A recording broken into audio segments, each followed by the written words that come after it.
Gak mau, gak mau, gak mau, gak mau, gak mau. Viral cekcok anggota Ormas versus karyawan PT BCI, diduga rebutan lahan parkir rumah sakit. Beredar di media sosial sebuah video yang memperlihatkan aksi cekcok anggota Ormas versus karyawan PT BCI, atau PT Bangsawan Ciberindo Indonesia. Cekcok diduga karena rebutan lahan parkir itu terjadi di Rumah Sakit Umum, RSU, Tangerang Selatan, Tangsel, Pamulang, Tangsel, Rabu, 21 Mei 2025. Tampak tiga pria yang diduga adalah anggota Ormas Pemuda Pancasila, PT, duduk di area yang direncanakan akan dipasangi sistem parkir otomatis. Seorang pria berkemeja merah yang diduga pekerja dari PT, BCI, kemudian meminta kepada ketiga pria itu untuk berdiri karena sedang dilakukan pengerjaan di lokasi tersebut. Namun, tiga oknum ormas itu menolak berdiri dan memaksa untuk tetap duduk di lokasi. Orang-orang yang di lokasi pun berusaha menghentikan pekerja itu.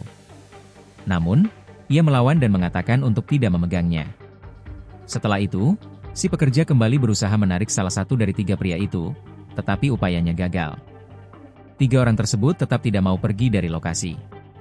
Saat pekerja itu kembali menarik salah satu dari tiga oknum anggota ormas, terdengar suara teriakan dari pria lainnya yang diduga satu kawanan dengan ketiga oknum ormas. Dengan menggunakan jaket hoodie abu-abu, celana jeans, dan topi hitam, dia berteriak sambil menghentikan pekerja itu. Saat pekerja itu kembali menarik salah satu dari tiga oknum anggota ormas, terdengar suara teriakan dari pria lainnya yang diduga satu kawanan dengan ketiga oknum ormas. Sementara itu, Kapolsek Pamulang Kompol Widya Agustiono membenarkan adanya peristiwa tersebut dan mengatakan bahwa kasus sudah dilimpahkan ke Polda Metro Jaya. Terbaru, polisi memeriksa 30 orang yang terlibat dalam bentrokan ini.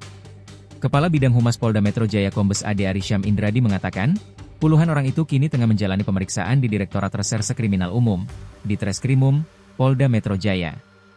Adapun penangkapan tersebut merupakan upaya polisi dalam memberantas premanisme yang kerap meresahkan masyarakat. Kapolda Metro Jaya, Irjen Karyoto menegaskan, bahwa pihaknya tidak akan ragu untuk menindak setiap bentuk premanisme, termasuk yang dilakukan oleh individu yang berlindung di balik atribut ormas. Karyoto juga menekankan, bahwa tidak semua ormas bersalah. Ia membedakan antara organisasi secara institusional dan perilaku anggota individunya.